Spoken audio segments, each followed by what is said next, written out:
This is Brittany Whitbeck, and this is my Horizon report assignment. I'm doing the K-12 edition of the Horizon Report from 2014, and this report is based on the predictions of what technologies will be emerging into education and learning in the future. There are 3 time frames that they have placed these technologies in. The first time frames to adoption time frame are the predictions for technologies that will emerge within a year or less. First one was Bring Your Own Device, or BYOD. It's also referred to as BYOT, or Bring Your Own Technology, and is in itself pretty much self-explanatory. This is where students and faculty will bring their own devices to school for use in the classroom. For example, everyone brings their own laptops or tablets for use in school and doing school assignments on their own tablets or devices.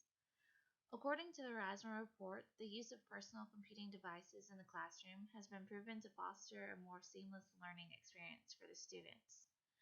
The use of the BYOD model would make students more responsible for their learning. It would hold them accountable. This model of learning could be more engaging for students, especially since they are already familiar with their own personal devices and they won't have to worry about learning how to operate a new device. The second one that was talked about was cloud computing.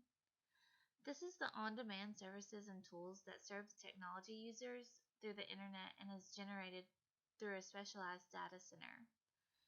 This supports collaboration, file storage, virtualization, and much more. It takes up almost no local processing or storage resources. You can virtually access these documents from anywhere, anytime, as long as you have internet connection. There are many types of cloud storage apps that can be implemented into the classroom. A popular one is Google Apps because it allows for sharing and collaboration that can be private, public, or a mix of the two.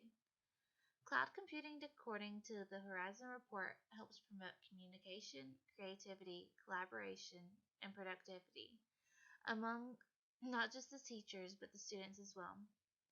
This technology is being implemented in my online courses and is a technology that is a personal favorite of mine in regards to the use in the classroom. Implementing this into my future classroom would be a no-brainer for me. Like the Horizon Report stated, it makes communication and collaboration much more efficient. The next time to adoption for technologies that are predicted are within the next 2 to 3 years. The first one that they talked about was games and gamification. This is integrating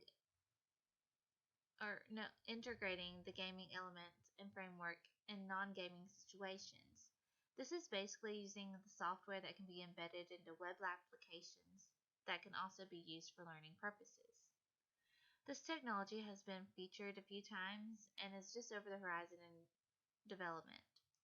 When placing games in an educational context, the students are more engaged, especially while using games, not only realizing that they're educational in itself and that they're actually learning something.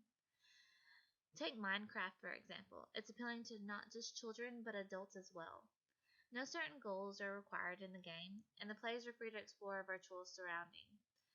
They also can construct and deconstruct their surroundings using multiple tools available to them.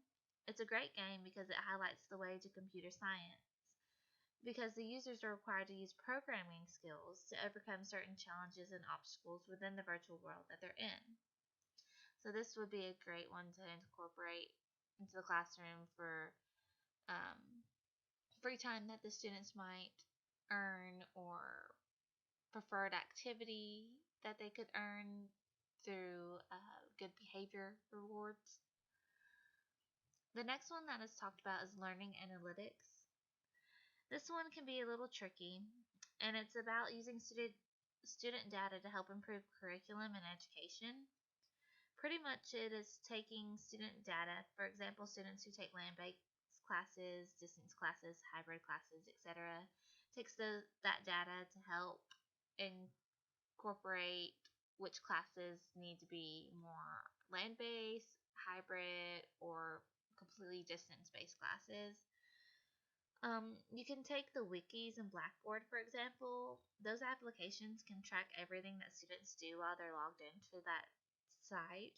It shows where they went, how long they spent on that page, their contribution to the page, and so forth.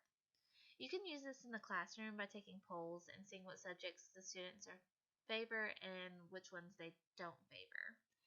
And you can take that data and use it to improve the least favorite subject and to really boost the most favorite. So you can use this data in numerous ways inside the classroom. The last but not least, time to adoption technologies that are predicted are the ones that are predicted to be within the 4 to 5 year range. The first one that they talked about was wearable technology. This is in reference to devices that can be worn by users that take on the form of an accessory, such as jewelry, sunglasses, and watches. You see a few of these technologies nowadays, like the Jawbone, Fitbit, and the augmented reality glasses that Google created, and also the Apple Watch. These technologies are linked to the quantified self, which is a phenomenon of people tracking data that is relevant to making improvements within their lifestyles. Researchers are already working on the next generation of these devices, and from what I read, could be pretty useful. And although there aren't any applications for the classroom just yet, the advances with this technology are slowly eliminating the need for cumbersome devices and tools that people use every day in order to lead a more productive lifestyle without all of that. While there isn't any wearable technology in the classroom just yet, like I stated just a minute ago, there are experiments going on that could incorporate these devices into the classroom, such as devices that the students would wear to alert them while working in science labs of harmful or hazardous conditions. There is also good potential for technology that could help enhance field trips and field work. That would be by wearing a special camera that can instantly capture hundreds of photos or data about the user's surroundings while on a class trip or while out doing field work. So this is definitely a technology that everyone should keep an eye on that would be beneficial for everyone, not just students in the classroom. The next one that they talked about was the Internet of Things. This is a network of connected objects that link the physical world with the virtual world. This was launched in 2006 and is designed to interconnect items to the point in which the lines between the physical object and its digital information is all but blurred together. Right now, even though there are examples of what this technology could do, it is still more of a concept than reality. Although that is likely to change within the near future, especially with the concept of smart grids for houses on the rise. There are also sensors that can help detect the elements that are surrounding us. Implementing this technology in the schools would be a good idea.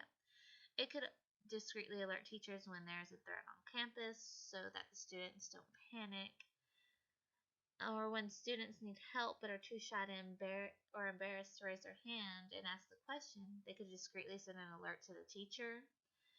This wouldn't be a bad technology to use in the classroom, and it's one that you should also be on the look for. And that concludes my review of the Horizon Report, and be sure to keep an eye out for the updated reports that come along each year with the upcoming predicted technology. Thank you for viewing.